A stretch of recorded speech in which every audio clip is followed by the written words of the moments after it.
বন্যা পরিস্থিতির খবর জানাতে এই মুহূর্তে সিলেটে আছেন সহকর্মী অপু বণিক, সুনামগঞ্জে আছেন রিপোর্টার হিমাদ্রি শেখর ভদ্র ও গাইবান্ধায় আছেন হেদায়েতুল ইসলাম বাবু। সরাসরি শুরুতেই যাচ্ছি অপু বণিকের কাছে।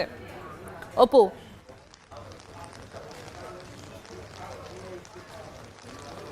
উজান থেকে নেমে আসা পাহাড়ি ঢলের সাদাপাথর ভোলাগঞ্জের যে জিরো পয়েন্টটি রয়েছে সেটি কিন্তু পানিতে তলিয়ে গিয়েছে এবং আমরা এই মুহূর্তে রয়েছি সাদাপাথর ভোলাগঞ্জের ঠিক 10 নম্বর ঘাটে এবং এই ঘাটটিতেই থেকেই কিন্তু প্রায় পর্যটকরা নৌঘাট থেকে মূল পর্যটন যে স্পটটি রয়েছে সেই স্পটে কিন্তু তারা যাত্রা করেন। এবং আপনাদেরকে একটু বিষয় জানিয়ে রাখতে চাই, যেহেতু উজান থেকে পাহাড়ি ঢল নেমেছিল গত মধ্যরাত থেকেই এবং সেটার কারণেই কিন্তু এখানকার ভ্রাম্যমান যে দোকানগুলো ছিল তা প্রায় 50 থেকে 70টি সেগুলো কিন্তু তলিয়ে গিয়েছে। এবং এখানকার স্থানীয় ব্যবসায়ীদের সাথে আমরা কথা বলছিলাম, তারা যেমনটি আমাদেরকে জানিয়েছেন যে ক্ষয়ক্ষতির পরিমাণটা তারা কিন্তু এখনো নির্ধারণ করতে পারেননি, তবে এখানকার যেগুলো তলিয়ে গিয়েছে সেগুলো কিন্তু আসলে উদ্ধার করাটাও তেমনভাবে সম্ভব হয়নি, যেহেতু নৌঘাট থেকে প্রতিদিন প্রায় 200টির উপরে নৌকা কিন্তু এখান থেকে ছেড়ে যায় পর্যটকদের নিয়ে। তো সেই ক্ষেত্রে আজকে আমরা যেটি লক্ষ্য করছি, নৌঘাটে প্রায় 30টির মতো নৌকো রয়েছে, সেগুলো কিন্তু নোঙর করার আছে। এবং এখানকার যারা সমিতির নৌঘাটের যারা সমিতির সাথে সম্পৃক্ত তাদের সাথে আমরা কথা বলছিলাম, তারা যেমনটি বলছিলেন উপজেলা প্রশাসনের সিদ্ধান্তের জের ধরেই কিন্তু তারা আজকে কোনো পর্যটককে কিন্তু তারা মূল স্পটে নিয়ে যাননি, যেহেতু নিরাপত্তার একটি বিষয় রয়েছে। এবং আবহাওয়ার কথা যদি বলি, সকাল থেকে কিন্তু সিলেটে বৈরী আবহাওয়া বিরাজ করছে এবং যেহেতু এটি মেঘালয়ের অঞ্চলের দিকটা পড়েছে, তো সেই ক্ষেত্রে গতকাল 6টা থেকে আজকে ভোর 6টা পর্যন্ত কিন্তু 39 মিলিমিটার বৃষ্টিপাত হয়েছে এবং আজকে আবার ভোর 6টা থেকে 3টা পর্যন্ত কিন্তু প্রায় 35 মিলিমিটার বৃষ্টিপাত হয়েছে সিলেটে। মোটামুটি বলা যায় প্রায় 74 মিলিমিটার বৃষ্টিপাত হয়েছে, যেহেতু বৈরী আবহাওয়া চলছে। এবং এই উজানের ঢলের কারণে কিন্তু যেহেতু পর্যটন স্পট বন্ধ রয়েছে, উপজেলা প্রশাসন বলছেন পরিস্থিতি স্বাভাবিক হলে আবারও পুনরায় সে পর্যটন স্পট খুলে দেবে। এই ছিল আমার কাছে সাদাপাথর ভোলাগঞ্জ থেকে পাহাড়ি ঢলের সর্বশেষ খবরাখবর। এখন আমরা চলে যাব সুনামগঞ্জে, সেখানে রয়েছেন আমার সহকর্মী হিমাদ্রি শেখর ভদ্র।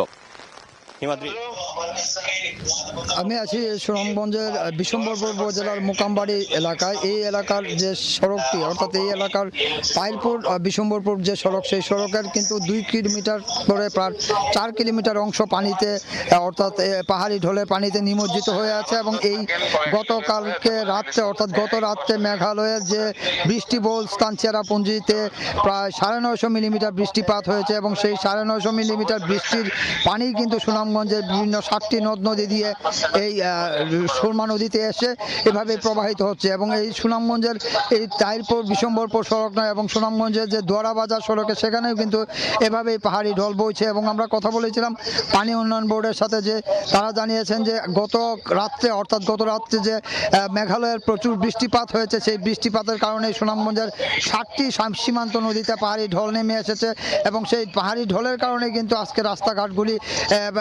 প্লাবিত হয়ে গেছে। আপনারা দেখতে পাচ্ছেন যে কিভাবে এই সড়ক দিয়ে যানবাহন চলাচল করছে, এই ধরনের সিএনজি অটোরিকশা চলাচল করছে। এই সড়ক দিয়ে শুধু বড় ধরনের যানবাহন কিন্তু চলাচল করতে পারে, বড় আকারের যে যানবাহনগুলি সেগুলি চলাচল করতে পারে, কিন্তু এই ধরনের ছোট যানবাহন যেগুলি আছে, সিএনজি অটোরিকশা এবং ইজি বাইক বা এরকম কোনো যানবাহন চলাচল করতে পারেনি। আমরা কিছুক্ষণ আগে এখানে দেখেছি বেশ কয়েকটি ট্রাক এবং যাত্রীবাহী বাস কিন্তু এখানে পর্যটক নিয়ে চলাচল করেছে, কিন্তু এখন পর্যন্ত যেভাবে বৃষ্টিপাত হচ্ছে, এরকম বৃষ্টিপাত অব্যাহত থাকলে কিন্তু এই এলাকার, অর্থাৎ এই ডুবন্ত সড়কের পানি আরও বৃদ্ধি পেতে পারে এবং বৃদ্ধি পাওয়ার ফলে এই এলাকার সম্পূর্ণ যোগাযোগ ব্যবস্থা ভেঙে পড়তে পারে। কারণ আমরা দেখেছি এখানে কিছু ফেরির মাধ্যমে লোকজনকে পারাপার হতে এবং অনেক মোটরসাইকেল ভাড়াটে মোটরসাইকেল চালককে দেখেছি যে তারা ফেরি দিয়ে মোটরসাইকেলকে এখান থেকে, অর্থাৎ এই 4 কিলোমিটার ডুবন্ত রাস্তা পার করে দিচ্ছেন। আপনারা দেখছেন যে আইনশৃঙ্খলা পুলিশ, অর্থাৎ পুলিশের যে ভ্যান, সেগুলিও কিন্তু এভাবেই চলাচল করছে। এই ধরনের মোটামুটি উঁচু যানবাহন যেগুলি, সেগুলি কিন্তু চলাচল করতে পারছে, কিন্তু পাশাপাশি নিচু যে যানবাহনগুলি কিন্তু এখানে চলাচলের সম্পূর্ণ অনুপযোগী হয়ে পড়েছে। বিশেষ করে এই টাঙ্গার হাওরের বিভিন্ন পর্যটকরা যারা গিয়েছিলেন, যারা ছোট ছোট গাড়িতে করে পর্যটন এলাকায় গিয়েছিলেন, তারা কিন্তু অনেকটা দুর্ভোগে পড়েছেন।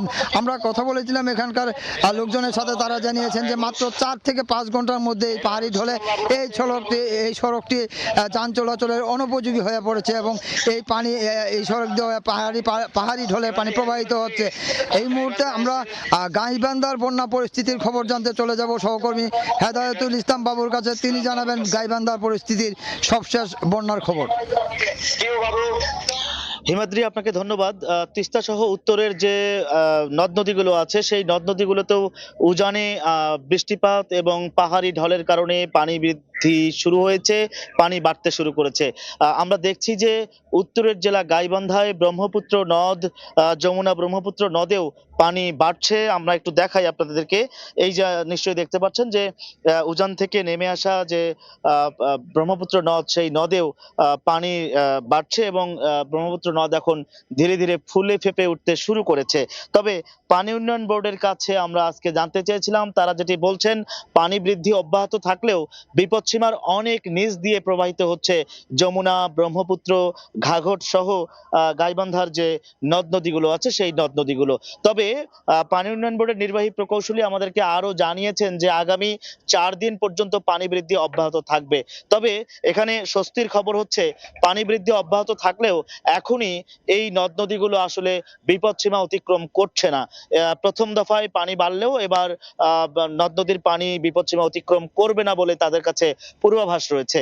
তো পানি উন্নয়ন বোর্ড বলছে যে পানি বৃদ্ধি অব্যাহত থাকার ফলে বিভিন্ন এলাকায়, বিশেষ করে চর, দ্বীপচর এবং নদ নদী তীরবর্তী যে এলাকাগুলো আছে সেই এলাকায় মোটামুটি ভাঙ্গন শুরু হয়েছে। নদী ভাঙ্গনের কারণে আসলে অনেক মানুষ বিপদে পড়েছে, তাদেরকে ঘর বাড়ি নিয়ে অনেকটা দুশ্চিন্তায় সময় পার করতে হচ্ছে। কারণ দুইবার মূলত নদী ভাঙ্গনের শিকার হয় এই অঞ্চলের মানুষ।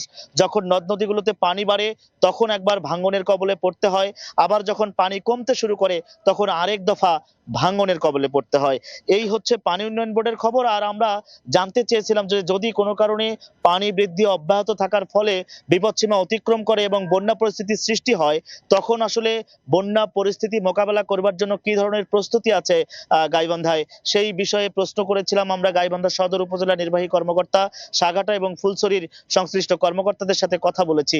তারা যেটি বলছেন যে যদি কোনোভাবে বন্যা পরিস্থিতি সৃষ্টি হয় এই অঞ্চলে, যদি পানি বৃদ্ধি আরো অব্যাহত থাকে, তাহলে এই গাইবান্ধার 4 উপজেলা, বিশেষ করে সদর, সাগাটা, ফুলছড়ি এবং সুন্দরগঞ্জ, এই 4 উপজেলায় যমুনা, ব্রহ্মপুত্র এবং তিস্তা অববাহিকায় যে 181টির মতো চর, দ্বীপচর আছে, সেই চর দ্বীপচরে প্রায় 4.5 লাখ মানুষ যারা আসলে বন্যা কবলিত হয়ে পড়বে, তাদের জন্য শুকনা খাবারের প্রস্তুতি রাখা হয়েছে, তাদের জন্য শুকনো খাবারের ব্যবস্থা করা হয়েছে।